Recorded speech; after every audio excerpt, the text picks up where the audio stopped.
इस ब्रह्मांड में कई लोक हैं। सभी लोकों के अलग अलग देवी देवता हैं जो इन लोकों में रहते हैं। पृथ्वी से इन सभी लोकों की दूरी अलग अलग है। मान्यता है कि नजदीक लोक में रहने वाले देवी देवता जल्दी प्रसन्न होते हैं, लेकिन लगातार ठीक दिशा और समय पर किसी मंत्र विशेष की साधना करने पर उन तक तरंगे जल्दी पहुंचती है। यही कारण है कि यक्ष, अप्सरा, किन्नर आदि की साधना जल्दी पूरी हो जाती है, क्योंकि इनके लोक पृथ्वी से नजदीक है। यक्षिणी को शिव जी की दासियां भी कहा जाता है। यक्ष का शाब्दिक अर्थ होता है जादू की शक्ति। आदिकाल में प्रमुख रूप से यह रहस्यमय जातियां थी। देव, दैत्य, दानव, राक्षस, यक्ष, गंधर्व, अप्सराएं, पिशाच, किन्नर, वानर, ऋज, भल्ल, किरात, नाग आदि इस प्रकार के अलग अलग प्रजाति के लोग इस धरती पर रहते थे। ये सभी मानवों से कुछ अलग थे। इन सभी के पास रहस्यमय ताकत होती थी और ये सभी मानवों को किसी न किसी रूप से मदद करते थे। देवताओं के बाद दैवीय शक्तियों के मामले में यक्ष का ही नंबर आता है। कहते हैं कि यक्षिनियाँ सकारात्मक शक्तियाँ होती है तो पिशाचिनियाँ नकारात्मक होती है। बहुत से लोग यक्षिनियों को भी किसी भूत प्रेत की तरह ही मानते हैं, लेकिन यह सच नहीं है।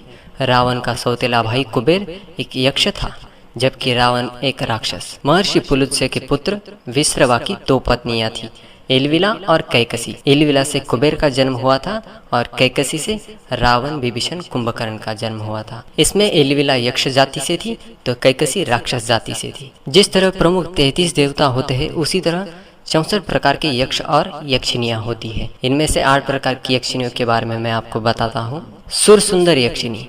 यह यक्षिनी सिद्ध होने के बाद साधक को ऐश्वर्य, धन, संपत्ति आदि प्रदान करती है। दूसरी है मनोहारिणी यक्षिनी। यह यक्षिनी सिद्ध होने पर साधक के व्यक्तित्व को ऐसा सम्मोहक बना देती है कि हर व्यक्ति उसके सम्मोहन पाश में बन जाता है। तीसरी है कनकावती यक्षिनी। कनकावती यक्षिनी को सिद्ध करने पर साधक में तेजस्विता आती है। यह साधक की हर मनोकामना पूर्ण करने में सहायक होती है। चौथी है कामेश्वरी यक्षिनी। यह साधक को पौरुष प्रदान करती है और सभी मनोकामनाओं को पूरा करती है। पांचवी है रति प्रिया यक्षिनी। साधक और साधिका यदि संयमित होकर इस साधना को संपन्न कर ले तो निश्चय ही उन्हें कामदेव और रति के समान सौंदर्य मिलता है। छठी है पद्मिनी यक्षिनी।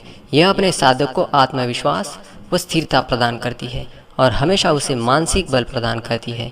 उन्नति की ओर अग्रसर भी करती है। सातवीं है नटी यक्षिनी। नटी यक्षिनी को विश्वामित्र ने भी सिद्ध किया था। यह अपने साधक की पूर्ण रूप से सुरक्षा करती है। आठवीं है अनुरागिनी यक्षिनी। साधक पर प्रसन्न होने पर उसे नित्य धन, मान, यश आदि प्रदान करती है और साधक की इच्छा होने पर सहायता भी करती है।